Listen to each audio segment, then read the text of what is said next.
Hereby call on September 23rd, 2024, a meeting of the Town of Hanson Planning Board to order at 6:30 p.m.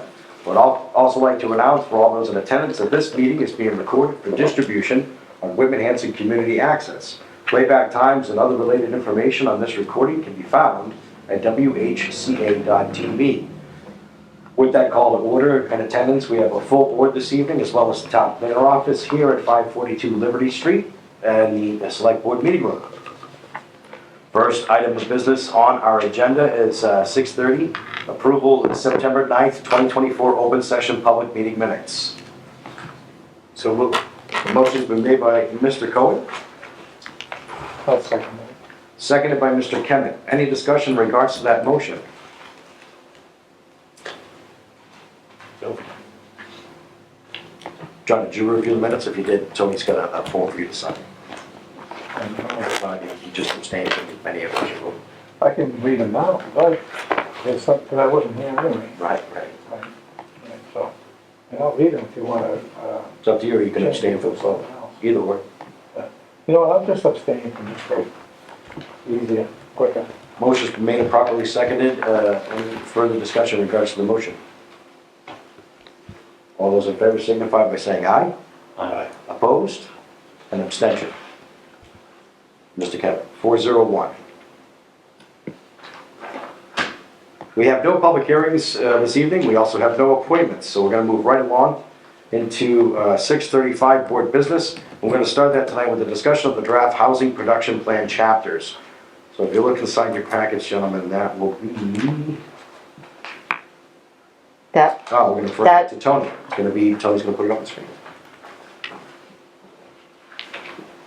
Town planner, whenever you're ready.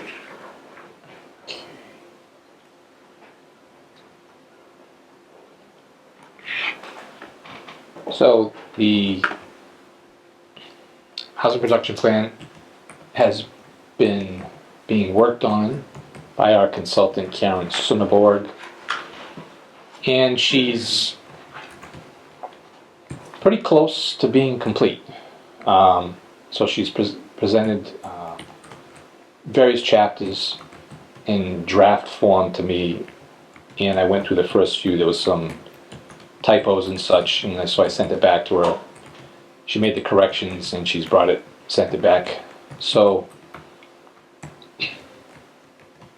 just like most of these reports, we begin with an executive summary, housing needs, demographics, a lot of charts and information regarding demographics, the housing profile,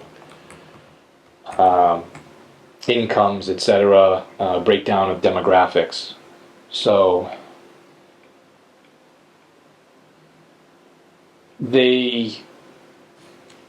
basically the housing production plan is sort of a reflection, if you will, of the master plan. So it takes into account the previous housing production plan and a lot of the things that were brought up during the master plan. She has this list here, pretty much, make progress towards meeting the state 10%, obtain approval from state under housing production regulations to offer communities greater local control, provide updated documentation on apartment demographic and economic trends, provide a detailed analysis of local and regional housing dynamic, analyze housing markets, reflect on what local housing strategies have worked to promote affordable housing, what action should be taken to expand or modify these approaches, analyze potential development opportunities to help diversify local housing and address the range of identified needs, identify the resources available to support affordable housing, present important data that can be used in applying for public and private sources of financial and technical support for affordable housing development, offer a useful educational tool to help dispel misinformation and negative stereotypes regarding affordable housing, demonstrate the community's intent to proactively address the housing issues, review what other comparable communities have done with respect to affordable housing, and last but help establish better communication and coordination among town boards and committees with updated information and guidance from this document. Which it's almost like boilerplate with this stuff, Yeah. So you start going through. I mean, there's 94 pages. I don't know if anyone's had the opportunity to kind of read through it. I've read through most of it. And it talks about demographics in Hanson, and as well aware of Hanson is becoming, let's say, a more aged community. You don't have the younger people moving into town. You have a higher senior population. That type of population is a population that is, let's say, fixed income. So they would become, let's say, a population that would benefit from affordable housing because being on a fixed income. It talks about how Hanson, the cost of living in Hanson, is they say that it's relatively more affordable than other communities, but that incomes are somewhat lower. As you see here, it says, while Hanson's housing is relatively more affordable than other communities in the region and the Commonwealth, incomes are somewhat lower as well. In fact, incomes have not kept up with rising housing costs. While median income levels increased by 86% between 2000 and 2022, the median single-family home price increased by 123%. While there is no median income figure for 2024, if the analysis was extended to 2024, single-family home price of $594,950, that'd be a price increase would have been 170%. So the next paragraph, it talks about the affordable gaps, or the affordability gaps. So your average household, based on the median income for Hanson, is $116,636. They could afford a house that's no more than $437,000, which is something that you rarely would be very difficult to find right now in Hanson. I think I saw one today that was at $495, and that was, we'll call a fixer-upper. Isn't there a percentage of that the 116,636? I thought it was supposed to be a percentage of that. The medium income affordable housing was a percentage. Well, dropped it down to like 98,000. You have, because Hanson's median household income is relatively comparable to the 80% area median income. Okay, 80%. So the difference between, so there is an affordability gap of $157,950. This is the difference between the median price family home, which is $594,950. You subtract the $437, you're going to get that difference of $157,950. And no bank is going to 5% down. No. Right. I Not mean, even close, unless right. it's VA or FHA. right. So they say that, the 5% was less common before the financial crisis. It's even now more, the exception than the norm. So can I ask you a quick question? Mhm. What can the town do to close that gap? Absolutely nothing, right? Well, as we get towards the bottom of this, she comes up with bullet points of things that, suggestions, we'll say, Suggestions, yeah. of what it might be able to do. Some of this, the reality is no. I mean, unless you're going to be giving everybody a raise, it's tough. I mean, for people to make what they make, Right. and It costs what they it costs what they cost, But I think what she's trying to say basically is that if you have this median income and you can get housing more closer to the 437, you have a better chance of, people being able to stay in town or move into town. So then you get into a lot of charts and graphs and strategies, and what I'll do is actually swing down towards the bottom of this report, because that's where she breaks everything down with suggestions. So let me get... And when you compare the numbers that she's quoted as far as medium income and all that, and compare it to the last HPP, it's pretty much a catch-up with inflation and costs and all that other. There isn't really I want to say it was 6% or something like that. 6 to 8%. It was somewhere in between the 6 to 8% range. So everything's, since the last housing production plan, it's just stayed in line with evolution of costs. There isn't anything that came off the page of me when I was reading this that was, whoa, where'd that come from? It's all pretty much, we were talking about pretty much the same stuff in the last HPP. She goes over the different districts that are in town. And let me get... Is she suggesting zoning changes? Well, she will touch on the MBTA one, which I thought was kind of fun. So here's an interesting one, is that general standards for multifamily housing, minimum floor area of 600 square feet, you know, just relatively small, I mean, really small. Multifamily housing? Yeah, you know, 600 square feet? for multifamily houses, so for a unit, that's a Okay. unit, you know, but that's 600 square feet, is really small. In some spots, that's our ADUs. Yeah, well, we have 900 square feet, you know. When the state gets implemented, it's half the square footage of the, Right, Well- but I think the expectation of the state on that is that most houses are going to be an average of 2,000 square feet. Okay. And I think that's where that probably 900 comes into play. Yeah. They probably figure that it's always gonna be 900. Though you're right, you may have a house that's 1,800 square feet or 1,500 square feet, and you're gonna be less than the 900, but it's just gonna be so small that might as well stick with the 900, you know? So, I'm sorry, wait a second, what's this other one here? The housing production plan includes several strategies that are directed to reforming local zoning regulations to make them friendlier to the production of affordable housing and smart growth development. These strategies include complying with MBTA communities guidelines in the Section 3A, pursuing the use of the local initiatives program, adopting inclusionary zoning, and considering establishing a starter home district. So, I'll give you $20 if you read that during town meeting. no. I mean, the LIP program, which is local initiative program, I mean, that's something that I've seen benefit a lot of towns that have accepted it, because in essence, you're working a partnership with the 40B developer.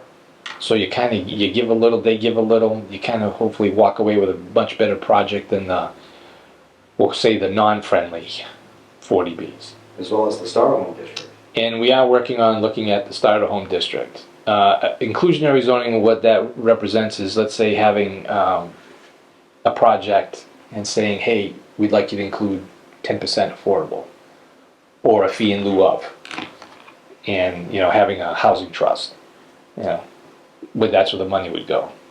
Sounds like Campanelli. Exactly, yeah. Is the town hall, right, if we were to adopt that housing trust, right, so she talks about the housing trust in this.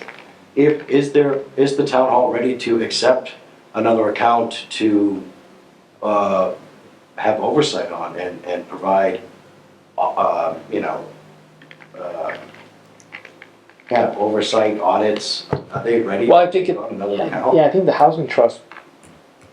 Can I speak to that a little bit? Sure, absolutely. The CPC has been asking the Housing Authority for quite a while to like the idea of having a housing trust, because then CPC funds can be put into it. They can use it, but only if it's within keeping with the legislation of the CPC. Who's the governing body for the trust? Well, that would be a private entity, you know, not a private entity, but a, you know, a quasi-public entity. So it would be a board, like it's a trust, right? So it's created like a trust.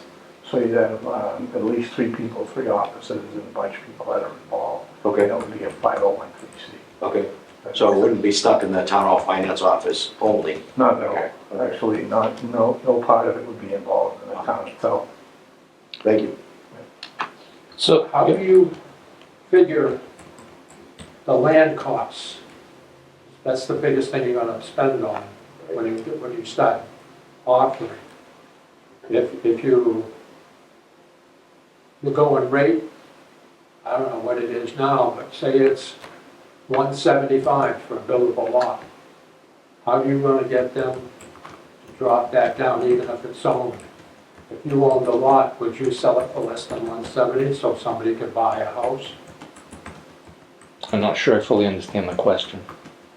Well, you're trying to do a zoning for an area for affordable type housing. Hmm. What's the incentive? Are you talking about like the starter home district? Pretty much anything. What incentivizes a landowner, right? When the land is getting ready to be developed, generally it's owned by a construction or, you know, GC or whatever. So what's incentivizing a construction company to drop a lower rate as a incentive? What's the return? Well, Type of house.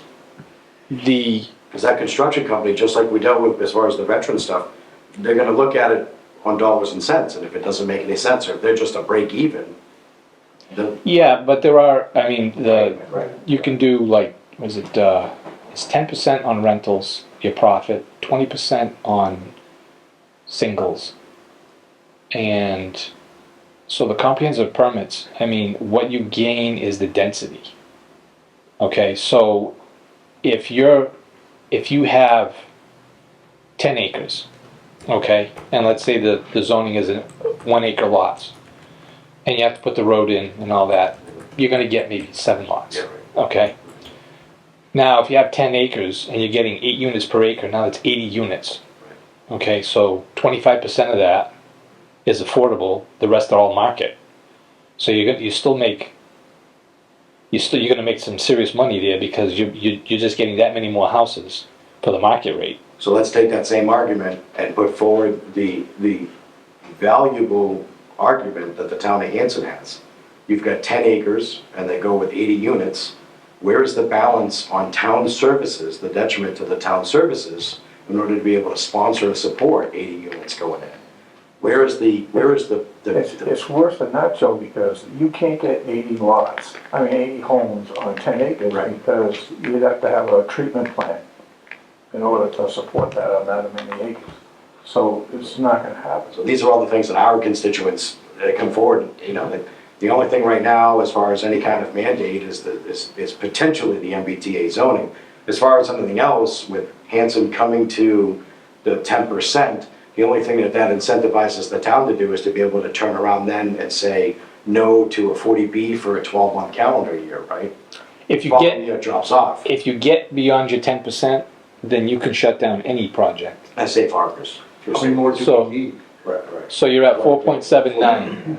So safe harbor would be 18 units in 1 year, 18 units. 18 units in 1 year will get you a year's protection. 36 will get you 2 years protection. If my memory serves me right on what is approved for Hanson. So you get safe harbor for a year, so you can shoot down any project. Right. If you get to the 10, then anything that comes in you can shoot down, because you can say, we're at a 10%, go away. But to get to that 10%, excuse me, to get to that 10%, there's a significant detriment to town services, and like John said, septic and all the jazz, in order to be able to get to that the town has never had that discussion about after the development goes in. And there hasn't been,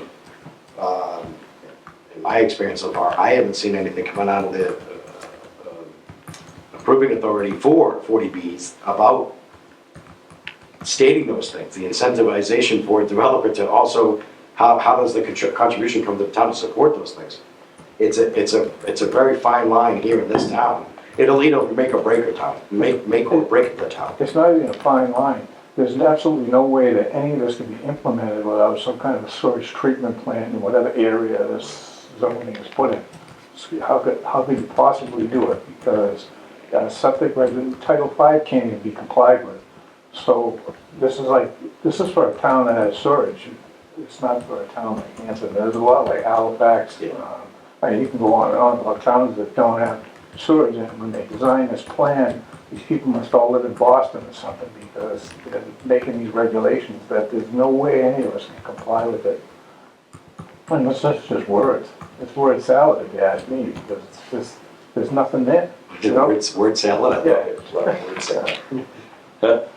So when so section 5, she gets to what we'll call the strategies. And so the first one is continue to conduct community outreach and education. Time frame 1 to 2 years are ongoing. Responsible party sponsors of affordable housing related initiatives. Just read it quickly. Because most of the housing strategies in this housing plan rely on local approvals, including those of town meeting, community support for new initiatives has and will continue to be essential. That's it, pretty much there, right in a nutshell, what you just were describing. Yeah, so as far as that outreach and education, then we as a board, we're gonna continue to listen and hear and take in what all the constituents in the town would say. A prime example is with this MBTA community zoning, is that we have to put forward their message. So that community outreach to our community, I feel that's a little bit of a poor direction. It should be community outreach to people like Mass Housing and the State House and all those folks, to get them to understand. Hanson's not, Hanson's not a place for massive growth. It just doesn't exist. And stop putting these mandates on us. The only way you could get a developer in this town or any other town, because of the cost of the materials and the land, would be taxes. A reduction in taxes to do a subdivision of affordable housing. So they didn't have to pay taxes for the first year or the 2 years, or whatever the town would do to give it an incentive to build. That's the only way. Well, I mean, the time that I've been here, you've had, so Phillip Street, that got built. That was affordable, that's rentals. Liberty Woods is under construction, that's over 55, so that's an age restricted. Under construction, let's put that in quotations. Okay. And then you have Cushing Trails, which is all sold out. What are they selling for? So the market rates are selling for $600-something thousand. Yeah, 630. they're going up. Yeah. 630 and 690? Yeah. So your affordable unit, I think, was around 350 or something like that. I thought it was, yeah, it might be, but I thought it was less than that. One of the ones that was in the paper, that what it sold for. Yeah, there's one in the paper though, for like two. 2 something, wasn't it? Yeah. Yeah. Now, But see, they can't do anything different. let's say something is affordable. How long, is it affordable forever? Or can the people turn around? No, when it gets, so what happens is when a unit becomes affordable, and let's say you move in, and you want to, and then you say, okay, hey, I've been fortunate, now I'm suddenly a millionaire, and I want to leave. It goes on the market, it still is an affordable unit. Now, if there's, my understanding, I remember correctly, if there's like no interest, zero, none, nobody wants to buy it as an affordable. 90 days. 90 days, Yes. then it will flip to a market rate, but it doesn't mean that you get the profit on the market rate. You know what I mean? In other words, you don't, if it flips to a market rate, it doesn't mean that you're going to get, Who gets it? Double. I believe it goes back to the town, I don't know. you know? Town hasn't got the investment, really. I have to look into that to see, but that's how I know it works, but I have to, yeah, you know what, I'd have to look into that and see where the money goes. They had a big problem with the one on Main Street, Down at Farms. down in the farms, because they couldn't get, they had 4 units for affordable, and there was nobody wanted to buy one. Mhm. And they finally had to lift them up. Which is strange. I don't Yeah. understand it. For whatever reasons, I don't know what the reasons were. The median income in this area is what? Just on the 117 according to this. 117,000. So 80% of that, is, anything below that is affordable. Mhm. So you're still looking at, there's no, I can't imagine anybody that would consider themselves in need of affordable housing could afford anything that would be built here in Hanson. Right. So, It's not affordable.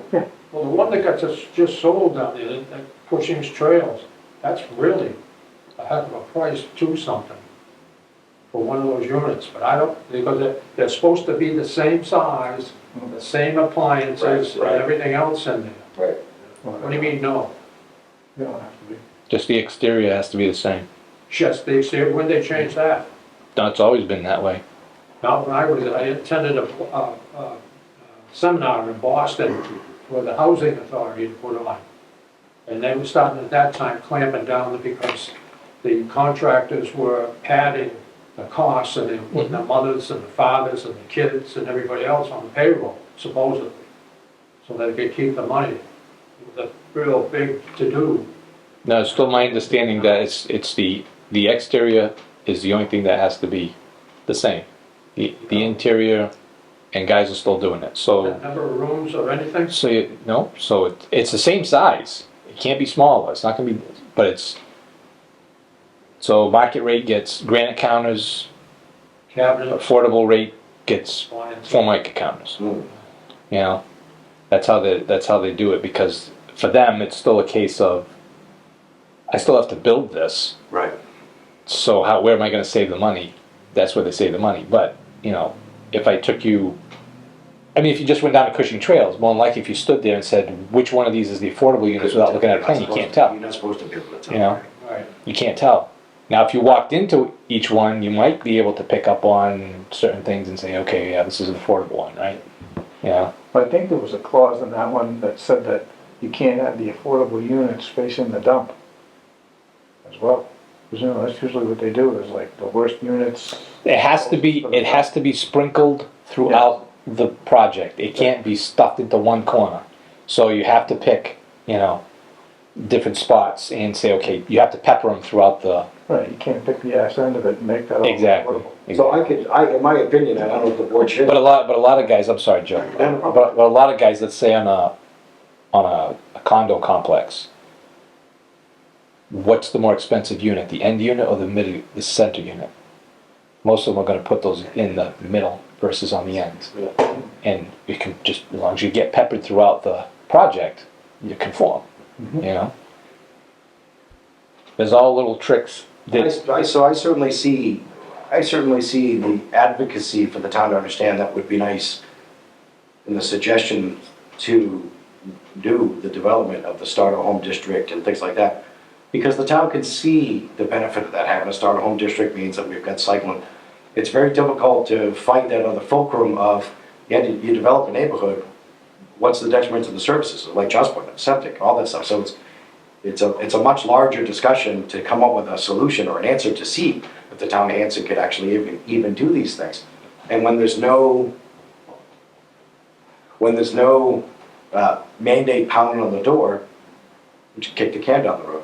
Yeah, I mean, the thing with Hanson, like a lot of other towns, is can you support 10% affordable housing? Maybe you physically can't. Right. But the state says that every community is supposed to have 10% affordable housing. Right. So you're always going to have, it's always that as long as you're under 10%, someone is going to try and it might be Yeah. square peg and round hole. Right. But they can come in and say, you don't have 10%. Here's a piece of property.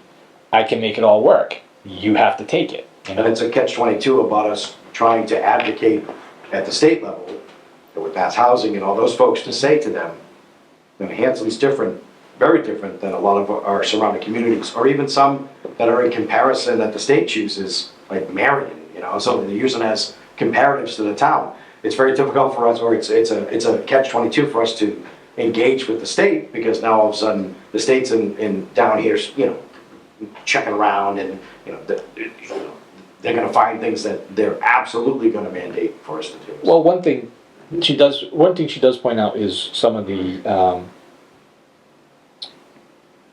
things that, let's say, hold back Hanson, like soils and so forth. She does mention that that you know, Hanson does have these, you know, that doesn't have a public sewer system and so forth. So she does talk about that in the report. Okay. You know, so that, you know, And it's not like a city where you have municipal water, municipal sewer. Yeah, You know, solar, water, light. yeah.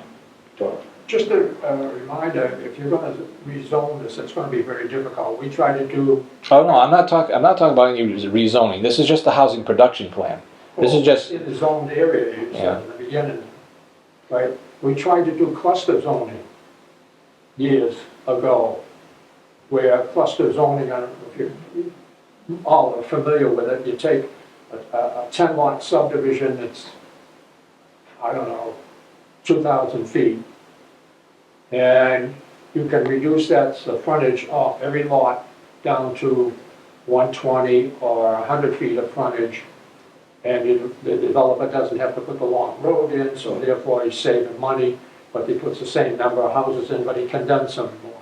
They wouldn't go for it twice.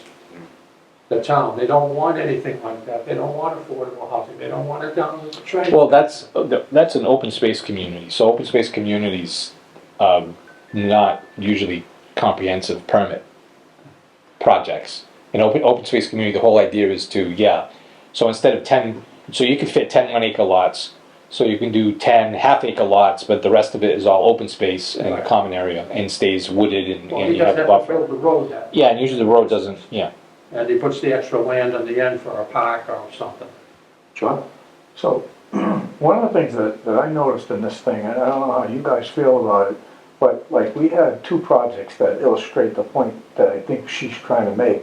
There's Cushing Trails. Originally, that was gonna be, 12 subdivision. 12 single-family home. Correct. But they got so much opposition from both the planning board, the conservation commission, every other thing in town, they ended up flipping to, what they've got now, right? That didn't happen on the, Meadowbrook project, right?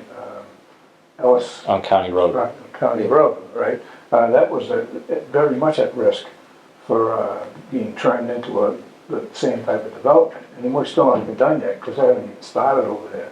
So they may discover that they're better off doing a 40B, which is well within their rights to do, and it's likely what will happen. So we're kind of playing against the same thing Yeah. on either side of it, I guess is what I'm trying to say. And it ends up pitting board against board and Yep. town resident against town resident. So wouldn't the right solution be to, like, get these projects, get somebody at town hall to, talk with these people, and streamline the process to the point where all of this fighting doesn't happen, like, it's like a meat grinder, whereas, everyone just laid out what it is they're looking for, gave it to the developer and said, work with us on this, came back and negotiated and went back and forth, it would go a lot better. That's where the lip comes in. Right. Well, the lip, what happens with the lip is the town enters into let's say, I'm gonna use the word partnership with the developer. Mhm. Developer's gonna give a little, town's gonna give a little, everybody walks away with a project they like. Town gets money from the state for every unit that gets created, for the affordable units. Is the lip project just like any other procurement? It goes out for official bid and It's a 40B. All it is it's just a 40B. So they're gonna apply to the zoning board of appeals, but it's gonna be a lip. So what they do is they pick a site. yeah, town-owned property. So it doesn't have to be, but let's say it is. Okay. So the town and the developer get into a partnership. There's a letter.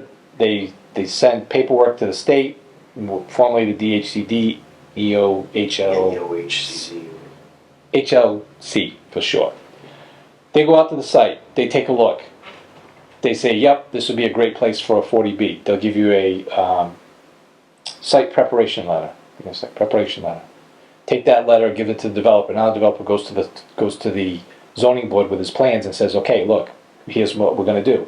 Yeah. Now, he comes in and then let's say he says, "All right, I want to do 100 units," but the town says, "Oh, no, we can work 80 units." Everybody, they work, they give a little, and they get to the end, and everybody's hopefully happy. State's happy. State gives town money for every unit that's created as a affordable unit. Yeah. And it gets down to, all the boards should get to weigh in, right? But to go through this meat grinder, and these, 6 months with the planning board, 3 months with the conservation, I think it's, detrimental to development, sure. Yeah, why would anyone want to come to town to do anything when they have to go through that? Yes, and it hurts you in the long run because you don't have development, so you don't have revenue. Mhm. And the town becomes stagnant because you're not having revenue. You just have, you're just gonna have here's the tax, but everything's going up. Break even. You're just gonna, what I That's mean? it. Level funded. Yeah, and you're always, all the time. Yep, You'll always every single be, for lack of a better term, a cash poor community. Yeah. And that's where you'll have to stay, Chasing the rabbit. So the second thing she talks about is establish an affordable housing trust fund. So, background discussions with other communities regarding the success of the affordable housing initiative indicate that it is often critical to have accessible funds available to respond immediately and effectively to housing opportunities as they arise. Also, many of the state subsidy sources require local contributions either through local funds, donations to municipally owned property, or other donations to be competitive for project funding. Let's see. So I think this might go a little bit to what you were saying, John. Some communities have decided to commit Community Preservation Act funding on an annual basis to housing trusts without targeting the funding to any specific initiative. The trusts are also encouraged to apply for additional CPA funds for specific projects. For example, Situate's town meeting funded its housing trust with $700,000 of community preservation funding from its community housing reserves. The town of Harwich, sorry about that. The town of Harwich has committed lease payments from its cell tower as well as sale proceeds of a town-owned property fetching more than $1 million to its housing trust fund. Towns with inclusionary zoning bylaws that allow cash in lieu of actual affordable units have used these funds to capitalize their housing trusts, and other communities have obtained funding from developers through negotiations on proposed developments or lottery fee proceeds. Her recommendation here is this housing production plan recommends that the town of Hanson establish an affordable housing trust fund, which will require town meeting approval. And then she has language. So, for instance, let's just use the Egan project as an example. Let's say Hanson had a housing trust fund, and that project went in, and that developer said, "Look, I don't want to do affordable units. So for every affordable unit, I'm going to give you cash money in lieu of."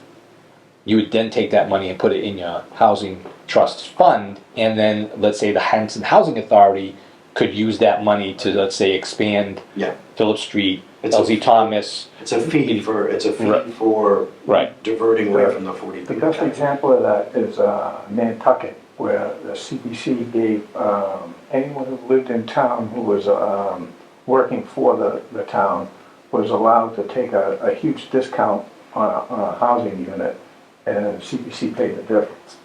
So these people could, afford to live, because, in Nantucket, right, if you don't make, $1 million a year, you're not gonna live out there. But, it's not a bad idea, but it's who's gonna run it. Right. That's the big question. Yeah, so she does, give steps to establishing an effective housing trust. So there's some guidance here on what to do and how to do it.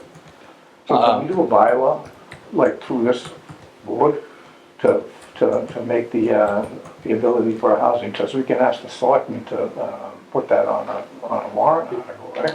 Well, Do we have hearings? it says responsible parties the select board, but I'd have to look into that, to be honest with you. Do you mind doing that? No, I'll look into it to I see don't what. see why we can't sponsor a bylaw to make it allowable for that to happen. Because anyone who does it's gonna have to do it anyway, right? Yeah, I mean, I'll have to find out if that's something the planning board can do, or if it strictly has to be through the select board, but I mean, a planning board, if you supported something like that, I'm sure, let's say it's not you, but it's the select board, if the planning board wrote a letter, and the members said, "Hey, we think this is a great idea, we'd like to see you pursue this," and then it's up to the select board to say, they would take their own vote. Right, that would be voted by everybody. Right. So, next thing is promote a regional collaboration to obtain professional housing services. Let's see, recommended in the previous the town should explore opportunities to obtain support from a housing professional in collaboration with neighboring communities. There are several options that might be considered, modeled after efforts that have been implemented in other areas, including what's Regional Housing Services Office. Okay, so. We're currently doing that now. The Hanson Housing Authority is in partnership with some folks from Quincy, correct? Yes, they So have. we're kind of doing that now as it exists, and not knocking that partnership, but what does somebody from a housing production in Quincy know about anything with housing production in Hanson? Yeah, but again, I think everybody's missing the point of that, all of these initiatives, the housing authority and all this stuff, right? There's no funding for any of this, because the housing authority runs at almost a deficit. Right. They barely keep, whatever they bring in goes back toward maintenance and repairs to their buildings. There's no extra money there to do any of this stuff. So the next one is the dreaded comply with MBTA community guidelines under section 3A, so I guess we could just, I think everybody probably knows enough about Let's that. give Paul $20, huh? We'll just go over that. Next one is promote use of the local initiative program, responsible by select board and zoning board of appeals. Let me just see. Okay. LIP is an excellent permitting tool for such projects that require waivers of local zoning but are still in keeping with local priorities. Efforts to work cooperatively with developers on LIP permitting will enable the town to support more diverse housing types that are not allowed under current zoning but have proven more affordable and suitable for rental, starter homes, special needs, or senior housing, or downsizing. Can I ask a question? On that thing, it talks about having like infill starter homes. Now, is it possible, like, if somebody has a development over a certain size, let's say 8 units or more, that one of those units would have to be affordable? You know, like, or small enough that could be a starter home. So, you know, like one starter home for each 8 houses that go in, or, you know, I mean, I don't know, is that something? Well, Because she does mention the fact that infill. yeah, the the infill, I think, to some degree, is almost like the detached accessory dwelling units, or on properties that, let's say, are existing non-conforming lots. You know, sort of filling in these neighborhoods that you may have some vacant lots and getting some units in there. So can you create a bylaw that forces anyone who develops anything over 4 units would have to have at least one affordable unit, or is that against the law? I think you can do that with the inclusionary zoning. So there is language that you can't put in a bylaw. Let's see. So adopt inclusionary zoning. So I think this is where. So the planning board should explore inclusionary zoning models and prepare a zoning bylaw that is best suited for promoting affordable housing in the community. The bylaw, like all other new zoning, will require town meeting approval for adoption. However, recent changes to the state zoning act will enable the planning board and town meeting to approve the bylaw by simple majority. So I think that's where.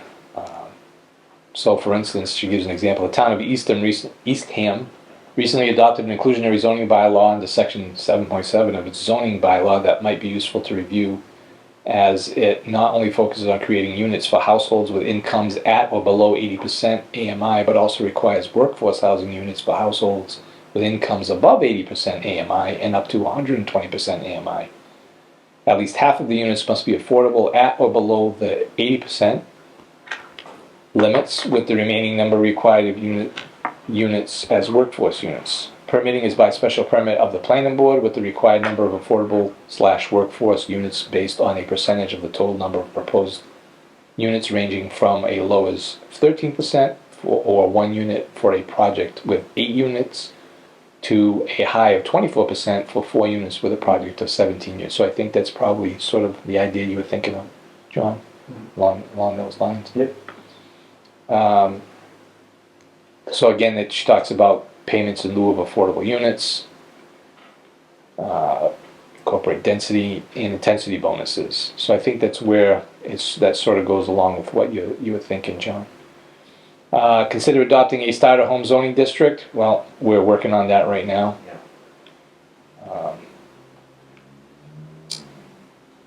Let's see.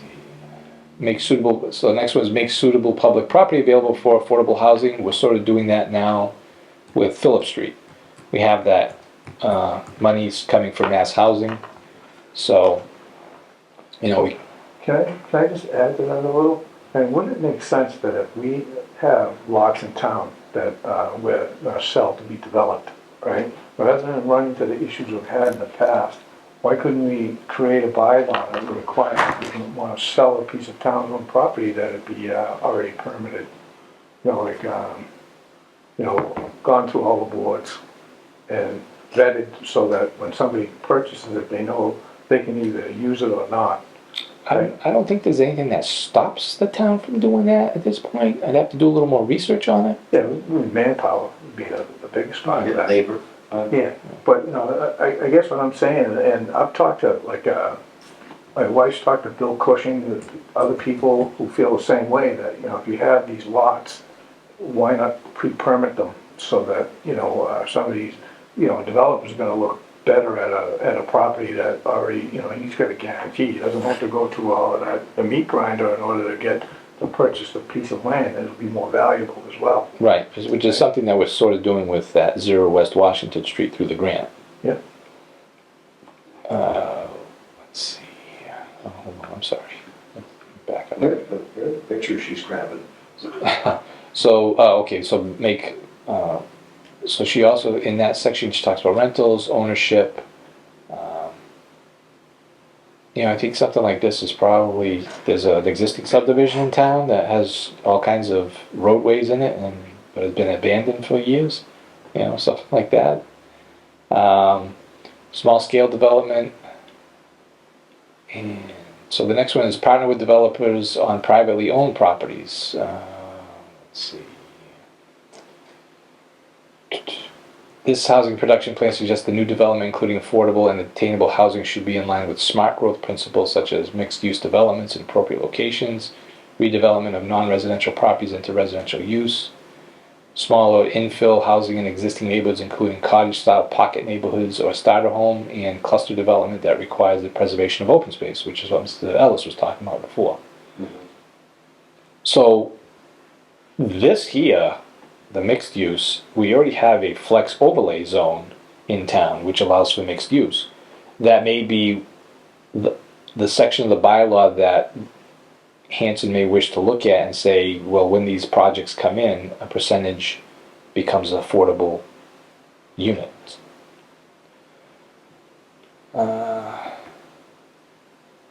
Next is consider expanding tax assistance program benefits. Work-off programs, property deferral programs. Hanson clearly provides the following options to reduce or defer property tax payments for qualifying residents, which we have had senior folks working in the town hall to get some deferral or work-off.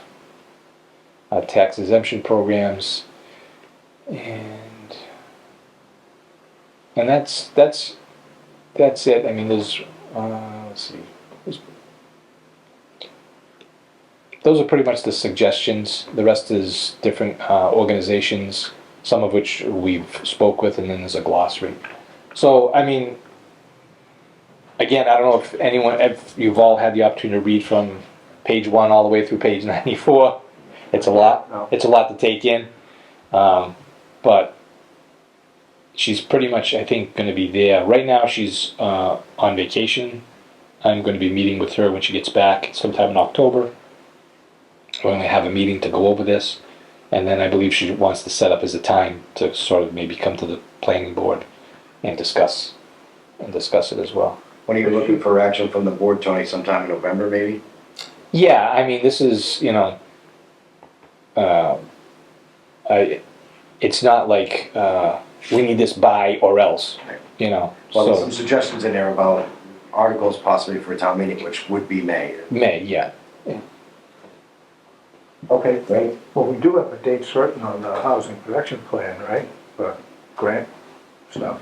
We know when the It has to existing be in one, compliance. we know when the existing one expires, right? I think it's The already. existing one that has expired. Yeah, so it's already expired. Right, and We're so, required to have it by the state. yes, so that we can have, so she's working on it, she had figured 8 months from when she started, and she's well ahead of schedule.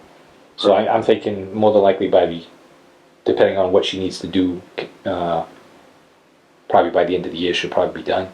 Does she have to do community outreach stuff too?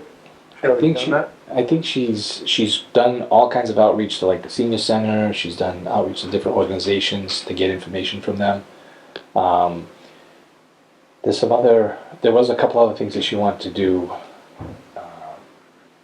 and we're going to discuss all that in October. So there may be some things coming up. Stay tuned Okay. in the next couple of months. Any other questions from the board in regards to the draft housing production plan?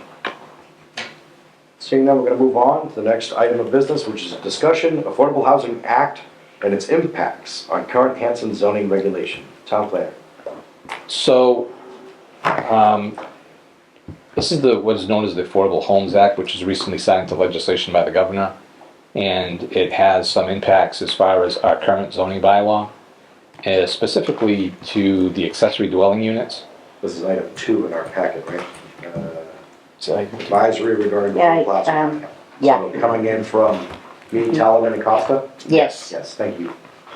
So on the 18th, I did have a Zoom with Jay Tallerman. There is a recording of it, so I can send that to anyone who would like it.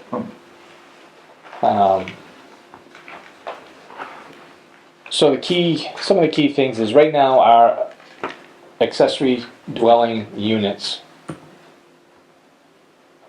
what they call an accessory dwelling unit is gonna be something that's attached or detached. So, for us, attached would be our in-law, and detached would be our, obviously, detached. So it affects our bylaw in that, right now, we require a special permit and we require that it be owner occupied. Right. One of the buildings be owner occupied. What's gonna happen, what's gonna change is after February of 2025, it becomes as of right, so no more special permit. You can still have the site plan, still have a site plan review, but there's no special permit. There's no requirement for owner occupancy. It's 900 square feet, or it's one half the gross or floor area of the principal building, or 900 square feet, whichever is smaller. Again, I think the state figures that the average house is at least 2,000 square feet, so. Livable space. Yeah, so you're looking at an accessory dwelling that's probably going to be 900 square feet across the board, and we can call it for a 900 square foot. So those are the biggest things and then you can have more than one. So the first one is an as of right. The second one is a special permit. Now, talking to town council, he says, well, the one thing is first one is as of right, second one is special permit. So because it's a special permit, it can be denied. So it doesn't mean that someone who automatically might think, well, I can put 3 of these on my property and I'll rent them all out. Wrong. First one you can do. The rest of them all going to be after that is special permit, which the town could say, no, we're not having it because of whatever reason they feel that it doesn't work. Density, septic, water, whatever reasons that they can legally use to say, no, this isn't going to work for that area. For instance, let's say you have a lot that's 30,000 square feet, 3 accessory dwelling units plus the main house, no way. But let's say you have a piece of property that's 10 acres and you want to do 3 accessory dwelling units plus the main house. Might work better, Yeah. But those are still all special permits. So that becomes the biggest thing for the accessory dwelling unit. So what I've actually taken ours, I've revised it. He sent me a bylaw that he wrote for the town of Hanson. So I'm going to now take the 2 and see what he wrote, what we have, and then I'm going to get it to him. Because I asked him who am I going to be working with here on this, because we have to revise all this, and then I have to get it to the board here. We have to get to the select board. We have to have our public hearing, this, that, and the other thing, and we have to do all that before February 2nd, 2025. Okay. So that way, by February 2nd, 2025, we have a bylaw that's going to go to the May town meeting. Well said. And then we're I hate to use this word, but we're in compliance. Is there any way to tie in, and incentivize our residents, our town citizens, to build an ADU that's 40B? I'm not sure, I'm not sure that you could necessarily incentivize it, because what would they get out of it? You know what I mean? That's That's the big question. What would they? the think tank. Yeah, what would they get out of it? I mean, we could examine it. We could even kick it around with town council and see what their thoughts are, because again, they're the legal beagles with this. If they're considering 900 square feet or slightly larger, Mm-hmm. a livable dwelling, why couldn't it be considered an affordable dwelling? Yeah, I mean, If all of a sudden we have 5% of our residents build ADUs that are now credited as 40B affordable housing, that increases our 4.7%. It gets us closer. That's the town taking care of itself. yeah, and I can tell you that there's been a lot of interest in the ADUs. A lot of interest. Yeah. I'm getting calls. There's a lot in here too, Yeah. Absolutely. changes to our bylaw, Yes. right? And you already touched on that, right? I'm just behind the 8 Yeah, ball. that's it. All right, sorry. Tony's trying to prep that for February so we can put it in for May. So there's a lot of interest in these ADUs. So another one that's interesting, I think, becomes the non-conforming lots merger. So and I'm just going to read it because it's a short. Another meaningful change to existing law is the addition of the new paragraph under General Law, Chapter 48, Section 6, pursuant to which a municipality may no longer treat adjacent non-conforming lots under common ownership in single-family residential zoning districts as having merged if the lots, at the time of recording or endorsement, were conforming as to area, frontage, width, yard, and depth, subject to certain qualifications. To be entitled to the protections of this provision, these lots must contain not less than 10,000 square feet of area and have at least 75 feet of frontage. Furthermore, any single-family residential structure to be built upon such a lot cannot exceed 1,850 square feet of heated living area, which is the same size house under 40Y in smart growth, shall contain at least 3 bedrooms and cannot be used as a seasonal home or short-term rental, aka Airbnb. So that I found was very interesting now, because I thought it was odd is that, and I had asked this to Jay, I'm like, Jay, the zoning act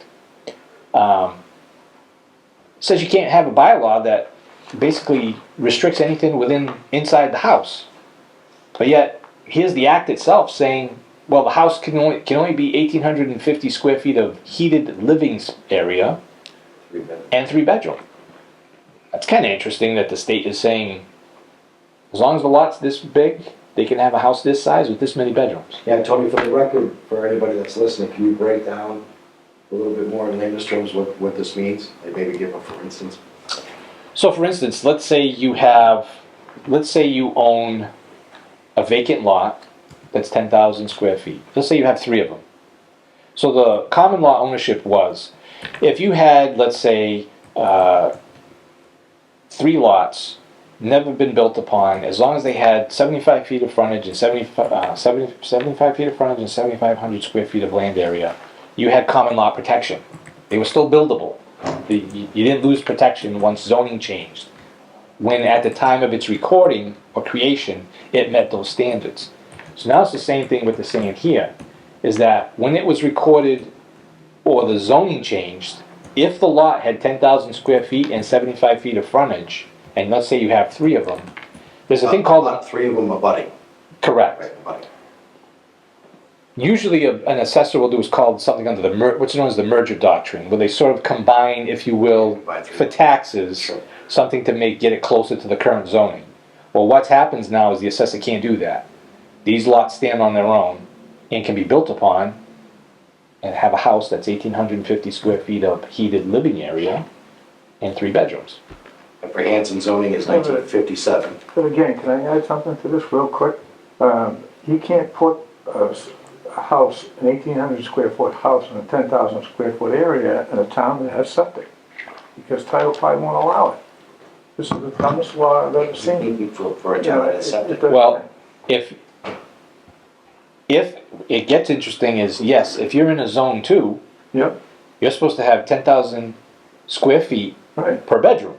Yes. So if you have a 3-bedroom house, you need to have 30,000 square feet. So if you were in a zone 2, then technically you can only have 1-bedroom house. Okay? Now you can pursue credit land, but you can pursue credit land and you can do a treatment system, but you're right. It's like, okay, there's a contradiction here. They did this and they forgot, well, what about the zone 2 wellhead protection district? They didn't look at the other stuff. They didn't look at Or that. Title V for that matter.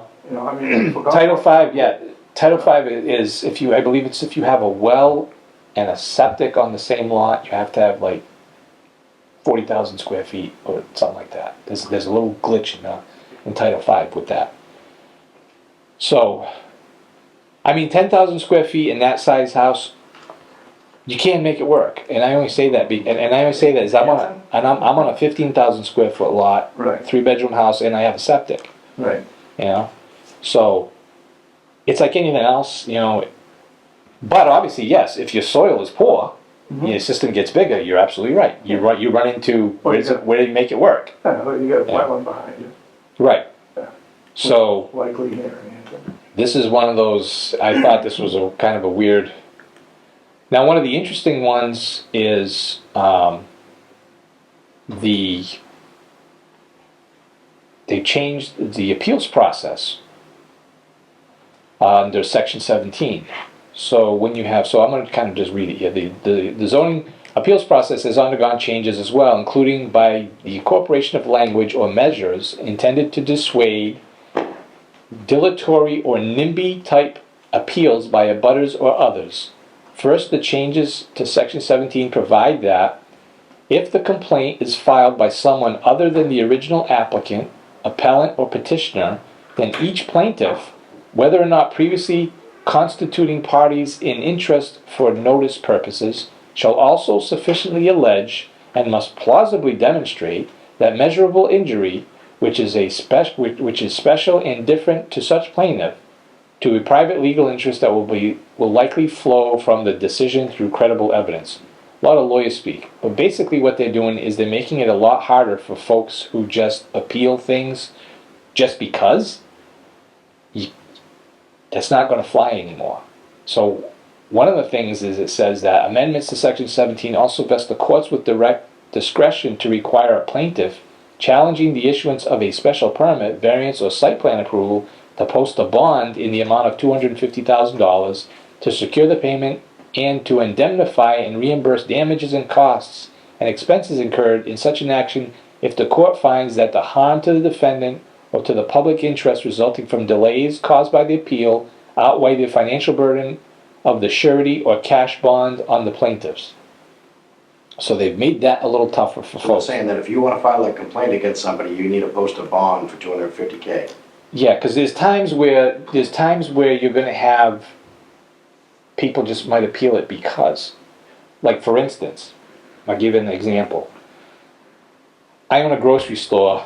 I'm Shaw's in Hanson, and now Stop and Shop wants to build across the street.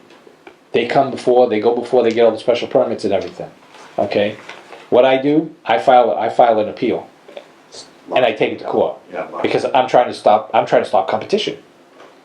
Well, what's happening is it's saying, well, you better have a damn good reason why you're filing this appeal, not just because. But that's not only applicable to commercial. Correct. It's applicable to private, So if your neighbor does something and you're not happy with it and you just I'm going to file appeal because I don't like it, you're going to have to put up some bond money. And the bond issue is not gonna give it to you unless you have a good case. Mm-hmm. Has this been approved already? Or not? Yeah, this is on the books. These are active changes. So, and probably the last one that I think is Oh yeah, skip right over the retro stuff, next up. now I was going to say is the affordable housing for veterans. Added applies to municipalities which have adopted permitted inclusionary zoning or incentive zoning or density bonus to their bylaws. Under this amendment, a municipality may enter into an agreement with a developer for up to 10% of units in an affordable housing development to be set aside for preference to low or moderate income veterans. Can I ask a dumb question? Isn't it 10% of the 10% for the veterans? So, like, we already have, affordable is 10%. In agreement with the developer for up to 10% of the units in the affordable housing development to be set aside for preference. No, I don't think it's 10% of the, at least I hope it's not 10% of the 10%. I think it's just 10% of the project.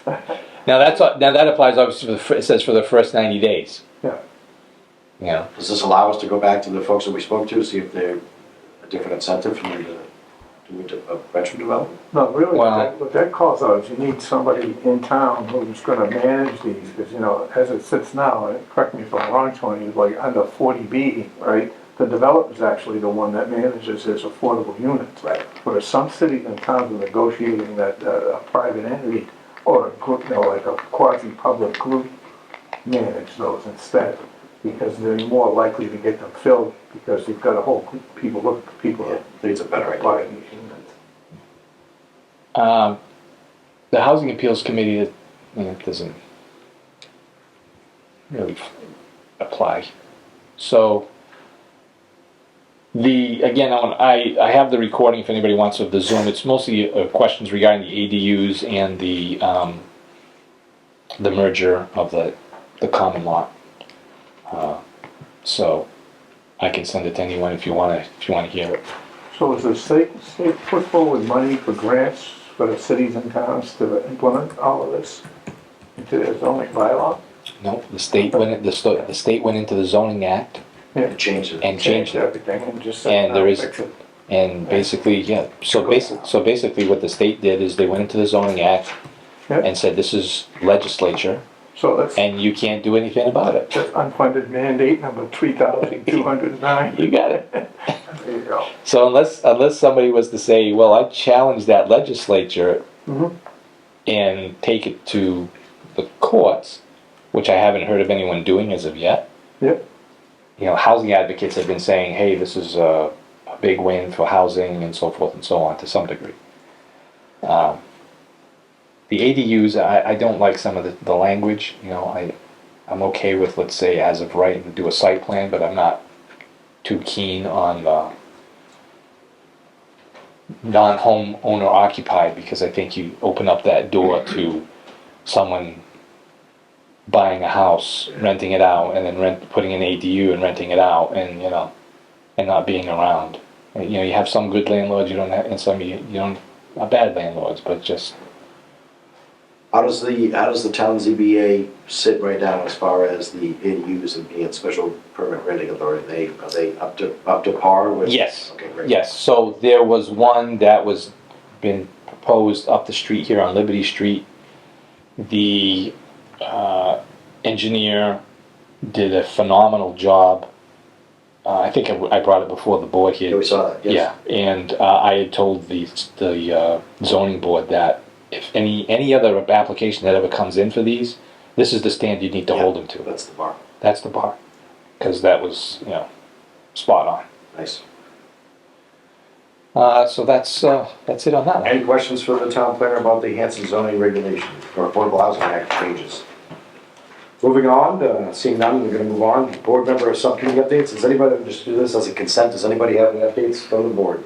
I do not. Just Hanson Day, Saturday, 11 to 2. Hanson Day on Saturday. That's at the Hanson Middle School. Outdoors if the weather's nice, indoors if it's not. Nice. Anybody else? Well, Just, yeah. we're just working as we're going along, just with some of the issues, and it's coming up with fundings and so on. We're waiting to get some reviews back from town planner. But we're working. Great. I can add to that, Mr. Chair. Yeah, absolutely. So I think you got an update in your, Yeah, so, we'll move on to town planner update, town planner. so I've obtained, the park committee had asked for some, and had been discussion here, when the park project comes before the planning board, some peer review, went out, requested some estimates, received some estimates, so we have a company that I think we'll be going with. And then the park committee had also asked if I could take a look at what some of the costs might be for the proposed playground area. So we've received some estimates for that. I'll be going before the select board tomorrow to talk about that tomorrow night, to discuss those estimates, because they're gonna have to sign off on the peer review one specifically, because I think that they're the ones that are gonna be, say, cutting the checks for the peer reviewer. Once they do that, then I'll sort of move that to coming before the planning board, have a public hearing, which may be October 28th or maybe in November. And I only say that because on October 28th, I'd like to have a public hearing regarding the pedestrian improvements down on Main Street. Okay. And I don't know if the board wants to have, that turns into a long night if we have two public hearings. So, I don't care. it's at the pleasure of the board. If you want to do two public hearings that night, I'll schedule two of them and then pretty much have nothing else. And we can sort of hammer through them. Yeah, I'm okay with that. Want to vote on that? All right. No, you don't have to vote, but I'm okay with it. if you're okay with it. Yeah, I'm okay with it. Okay. Kim won't be here that week. Oh, I'm not okay with lucky it. you. So senior center, we continue with that.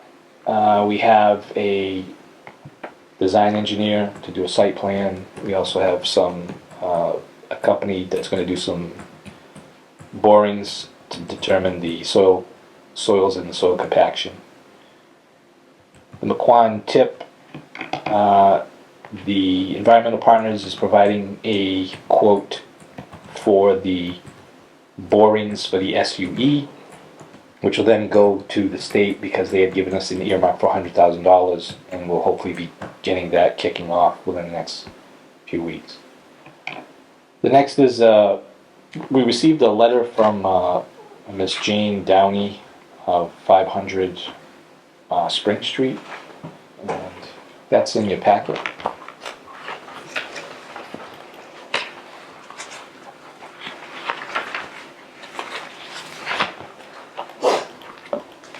So this is dated August the 12th, 2024, sent by certified mail to Mr.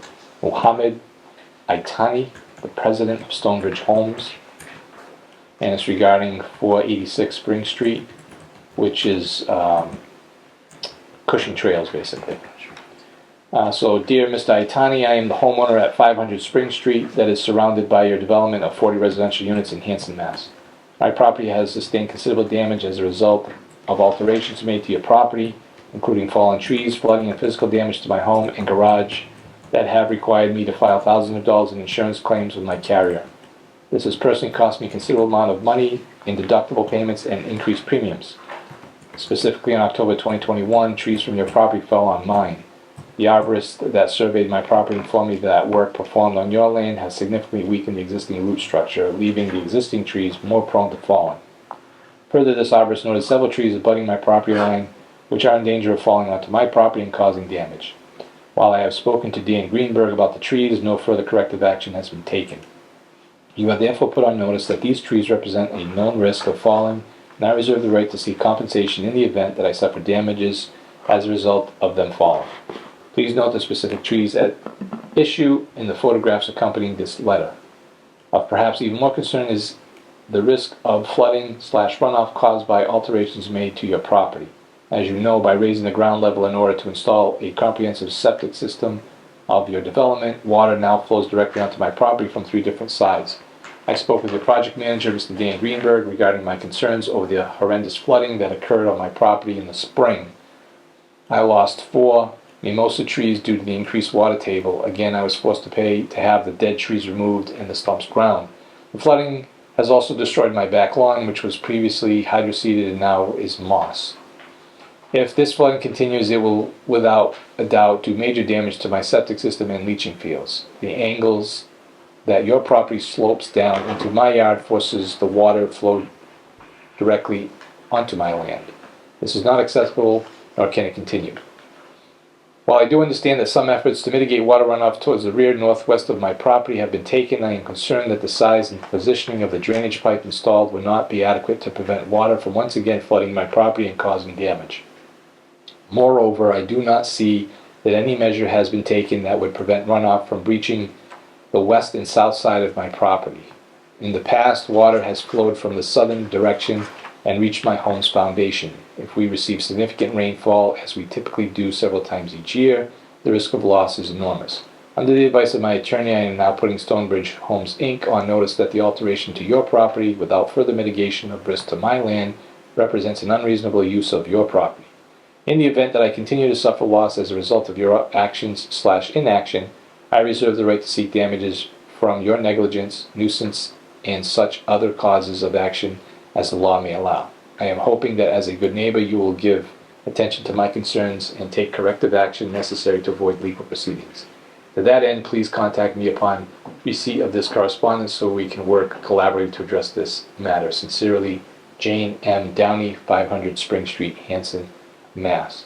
This also was CC'd to the Hanson Zoning Board of Appeals. This was sent to us as an FYI because this was a comprehensive permit, therefore it was approved by the Zoning Board of Appeals. So she does have some photographs, and you can see that the yard was clearly flooded at that particular point in time. Now, one thing that is interesting, this first set of photos, the first 2, the one on the left, if you do look in the distance, you'll notice there are no buildings up yet. The one on the right, over the fence, you will see a building, which was one of the first 2 that I believe that went up. So I think this took place not not sure it took place this year or not.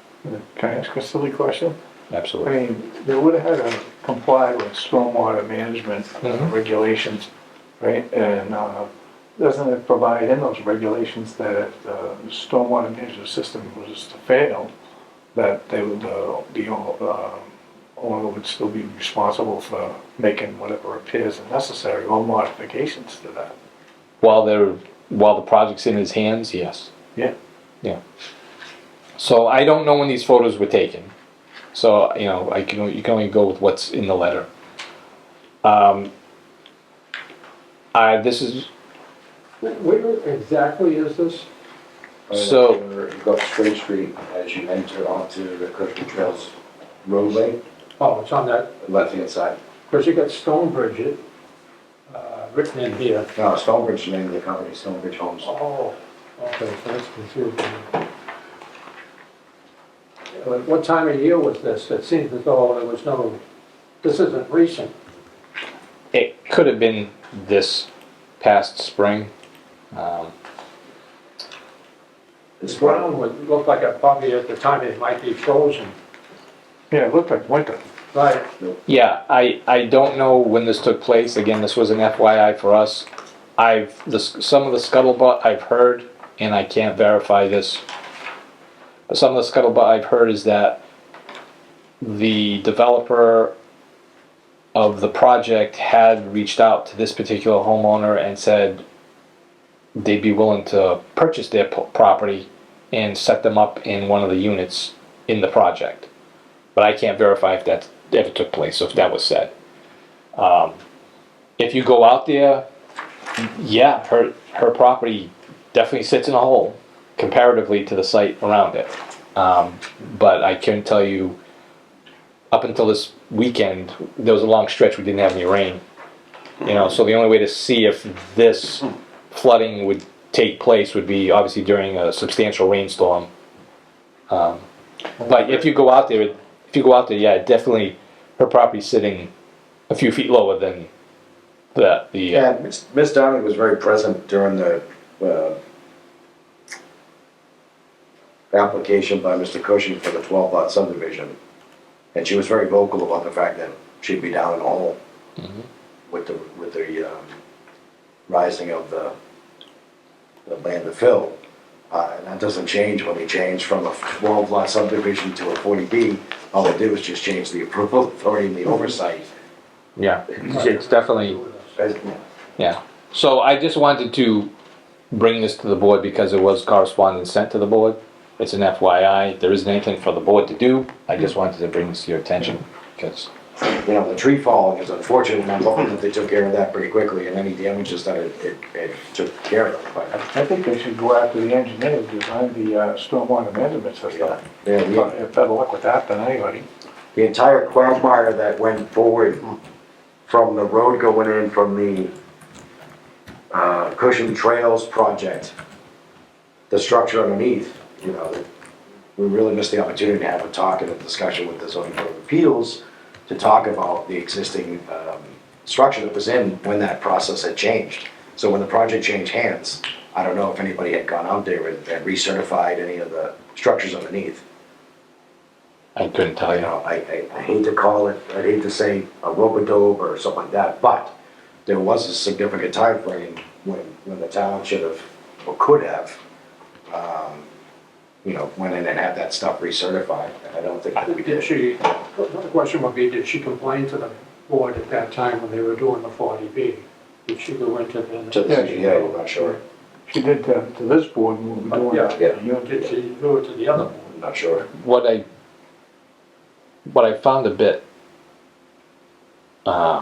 disturbing from an engineering standpoint is the fact that the design clearly is putting this property next door in a hole, and I didn't see anything in the field on the plan that would have prevented any runoff from heading in her direction.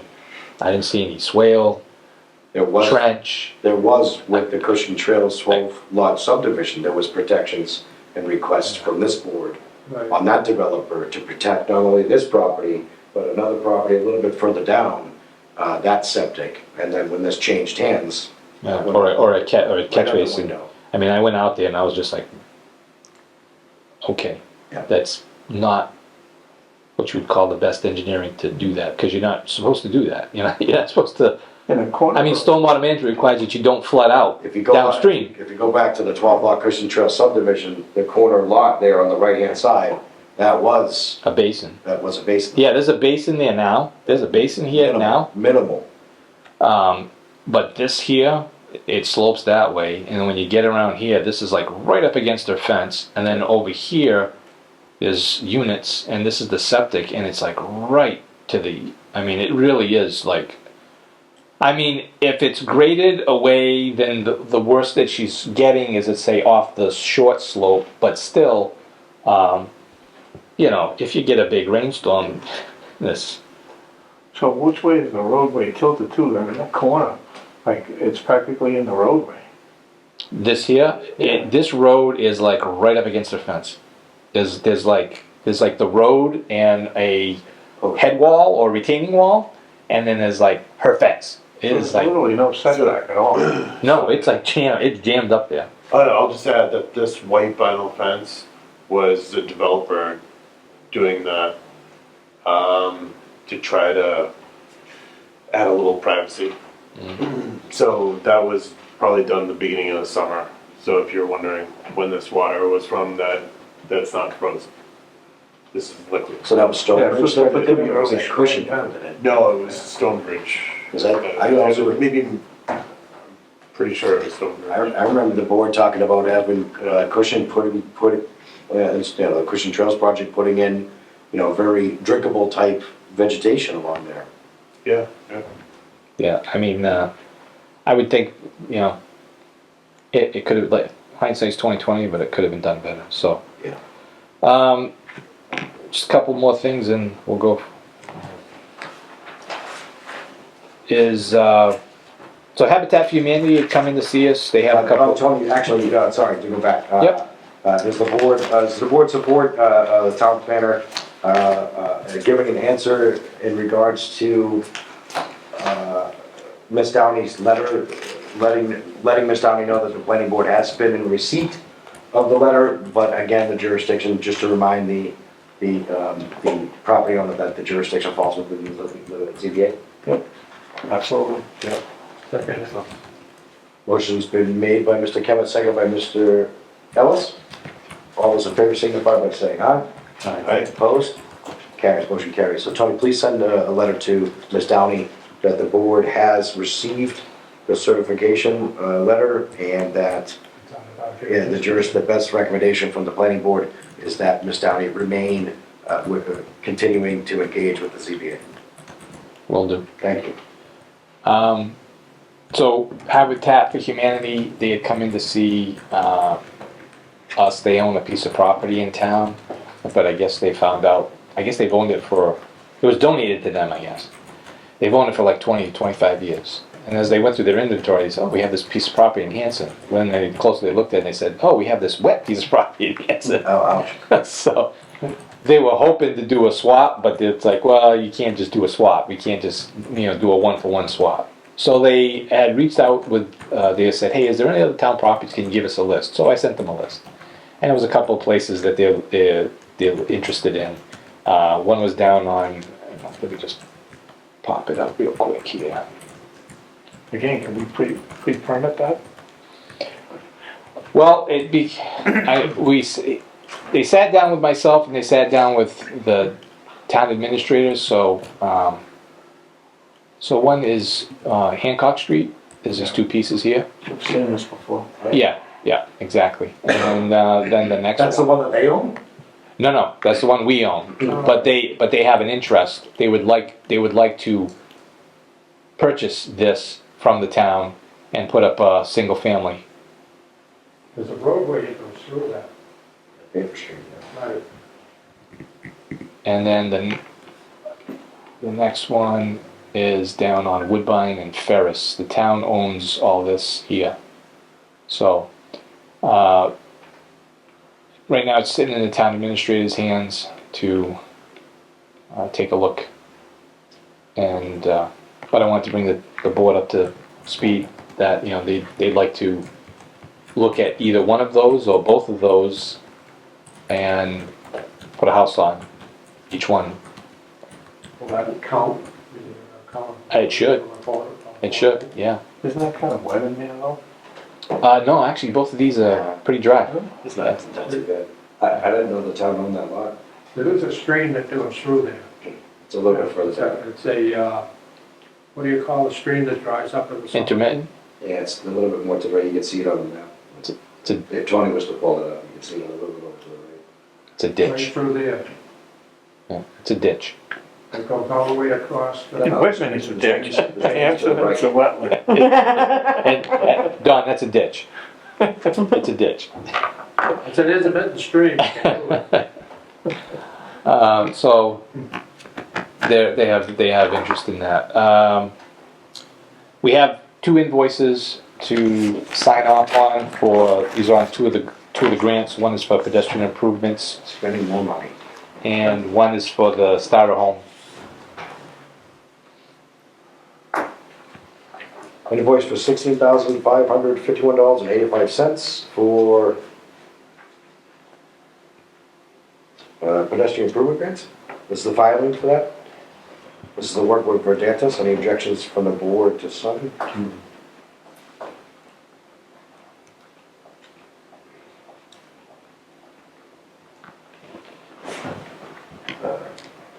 Thank 23rd.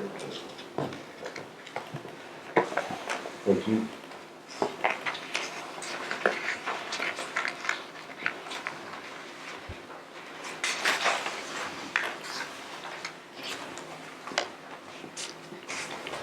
Paper Reduction Act.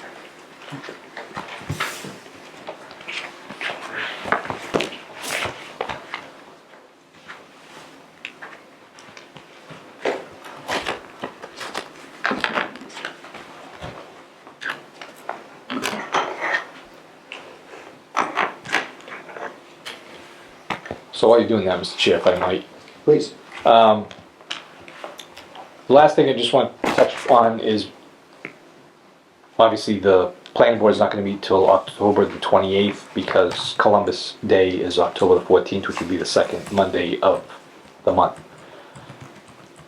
So, town meeting is taking place on the 7th, so I just wanted to quickly touch base with you on these articles that are going before the town meeting. Specifically, the biggest one is the battery energy storage system. It's known as Article 12, and so I have a copy of the final warrant. And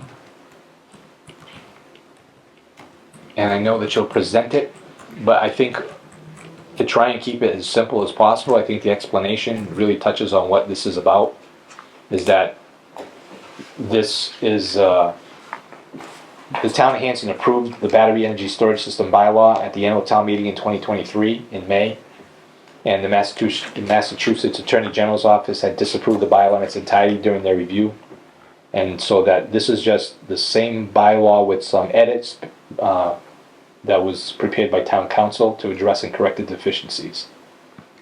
And so it goes through, you know, it has the whole bylaw, but that's all it is. This isn't anything new that's coming from left field or Can we anything. make sure, excuse me, can we make sure that in the warrant, because somebody's going to get up and ask, what was it that the Attorney General did not like about the original? Okay, I can send you that. Yeah, yeah.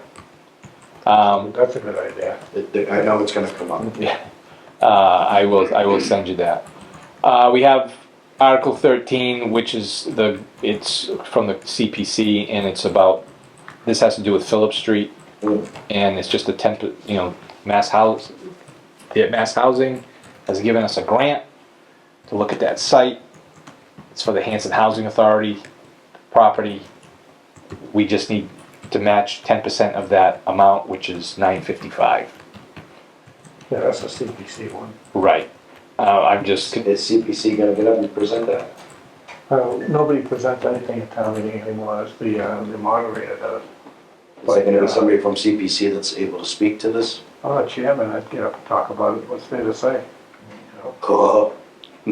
It's like, it's $1,000. Yeah, and it's one of those things where there's this, it does not have anything, this does not have anything to do, That piece of town property. right Doesn't on the have anything to do bank. with the rail community. Correct. Or any of that. correct, this has nothing to do with, Would you go partners? Martian's building, across from that. Couldn't you put that as, you know, if we figure this all out, right, and then decide to sell it, at least then we have, the ability to sell it because we know what it's on, right?